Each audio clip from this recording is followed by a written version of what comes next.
सांगलीमध्ये शिवेंद्र राजे यांच्या कन्येचा विवाह सोहळा होतोय आणि त्यासाठी म्हणून मोठमोठे नेते या ठिकाणी आता दाखल झालेत। भाजपचे नेते चंद्रकांत पाटील हे देखील आता या विवाह सोहळ्यासाठी इथे दाखल झालेत। सांगलीमध्ये शिवेंद्र राजे यांच्या कन्येचा विवाह सोहळा होतोय।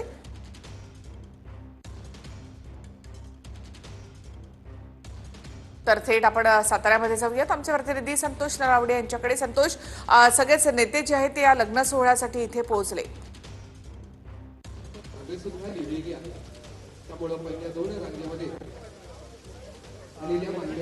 भोसले यांचा आज विवाह सोहळा जो आहे तो साताऱ्यामध्ये मोठ्या उत्साहात पार पडत आहे। सांगली जिल्ह्यातील कडेपूर येथील रविराज पृथ्वीराज देशमुख यांचा हा विवाह सोहळा त्यांच्यासोबत पार पडत आहे। यामुळे जवळपास मोठ्या संख्येनं राज्यभरातून मान्यवर मंडळी जी आहेत या ठिकाणी आलेली पाहायला मिळते। तर राजकीय मंडळींचा या ठिकाणी मोठा सहभाग आहे।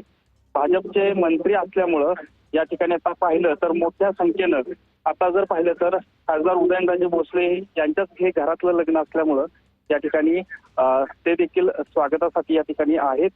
भाजपचे मंत्री मोठ्या संख्येनं आहेत। आता थोड्या वेळातच मुख्यमंत्री देवेंद्र फडणवीस हे देखील या ठिकाणी उपस्थित राहणार आहेत। उपमुख्यमंत्री एकनाथ शिंदे ते देखील या ठिकाणी आलेले आहेत। कोल्हापूरवरून छत्रपती संभाजीराजे हे देखील या ठिकाणी आलेले आहेत।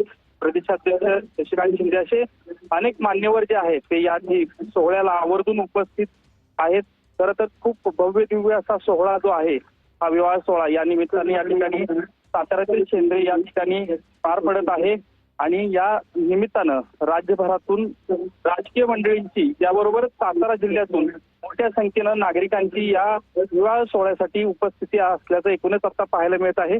आपण जर पाहिलं तर मोठ्या संख्येनं आता लोकांच्या गाठीभेटी या ठिकाणी हे राजघराणं असल्यामुळं मोठ्या प्रमाणात लोक देखील या ठिकाणी उपस्थित राहिलेले आपल्याला पाहायला मिळत आहेत। तिकीला नक्की साताऱ्यामधली ही दृश्य आपण पाहतो। शिवेंद्र राजे यांच्या कन्येचा विवाह सोहळा आहे आणि त्यासाठी उदयनराजे स्वतः पाहुण्यांचे या ठिकाणी स्वागत करतायत। तर शिवसेनेच्या समाधान सरवणकर यांचा अभिनेत्री तेजस्विनी लोणारी यांच्यासोबत विवाह सोहळा संपन्न झालेला आहे। मुख्यमंत्री देवेंद्र फडणवीस यांनी देखील या लग्न सोहळ्यासाठी उपस्थिती लावली।